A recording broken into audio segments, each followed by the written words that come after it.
اس لیے آپ صلی اللہ علیہ وسلم کا یہ معمول تھا کہ آپ روزانہ سونے سے پہلے جب بستر پر آپ چلے جاتے تو ہمیں تو یہ اب وظائف کیسے یاد رہیں گے، کیونکہ ہم جب لیٹتے ہیں تو ہم لیٹتے ہوئے موبائل استعمال کر رہے ہوتے ہیں، اور موبائل استعمال کرتے کرتے ہی فیس بک کا دم ہمارے اوپر جو ہوتا ہے اسی دم کے ذریعے سے ہم سوتے ہیں، یوٹیوب کے دم پہ سوتے ہیں، ٹک ٹاک کے دم پہ سوتے ہیں۔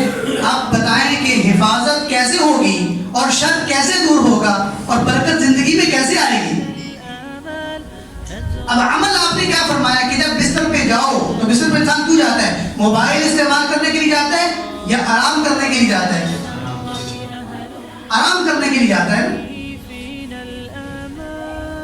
تو بستر پر جاؤ تو مسنون اعمال کا اہتمام کرو، موبائل کو کسی دور جگہ رکھو،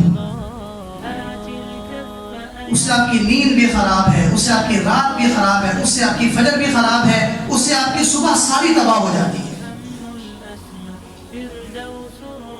بے برکتی زندگی میں علیحدہ سے وجود میں آتی ہے۔ تو جب بستر پہ جاؤ تو بستر پہ، چونکہ بستر صرف سونے کے لیے بنایا گیا ہے، موبائل استعمال کرنے کے لیے نہیں بنایا گیا، فلم ڈرامہ دیکھنے کے لیے نہیں بنایا گیا، صرف آرام کے لیے۔ اس سے پتہ یہ بھی چلتا ہے کہ بستر پہ انسان تبھی جائے گا کہ جب اس کے جسم کو آرام کی ضرورت ہو۔ جب جسم کو آرام کی ضرورت نہیں ہے تو پھر بستر کا کوئی معنی نہیں ہے زندگی میں۔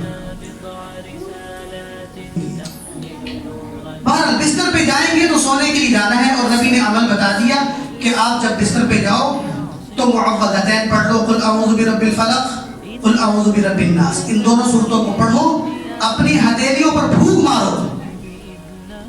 اور کہاں پر پھونک مارو؟ اور مارے گا کون؟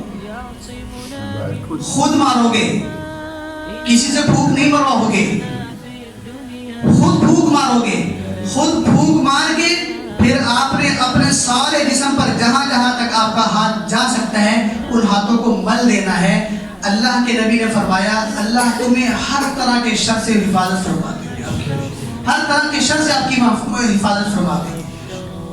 اب پھونک مار کے یہ یقین بھی کر لو کہ چونکہ نسخہ اللہ کی طرف سے آیا، رسول اللہ کے واسطے کے ساتھ آیا، اب اس کے عمل درآمد ہونے میں کسی قسم کا شک اور جو ہے شبہ نہیں ہو سکتا، یہ ایسا ہو کر رہے گا۔ اور جب آپ صلی اللہ علیہ وسلم بیمار ہو گئے، آخری ایام تھے آپ کے، تو آخری ایام تک آپ نے اس عمل کا اہتمام فرمایا ہے، یہاں تک کہ حضرت عائشہ فرماتی ہیں رضی اللہ تعالی عنہ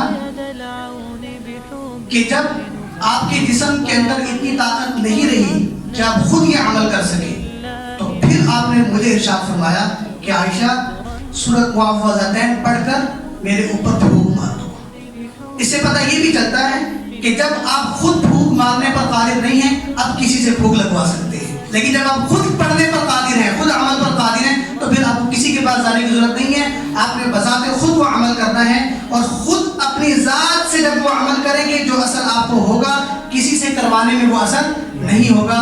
اللہ تعالیٰ سمجھنے کی، عمل کرنے کی توفیق عطا فرمائے۔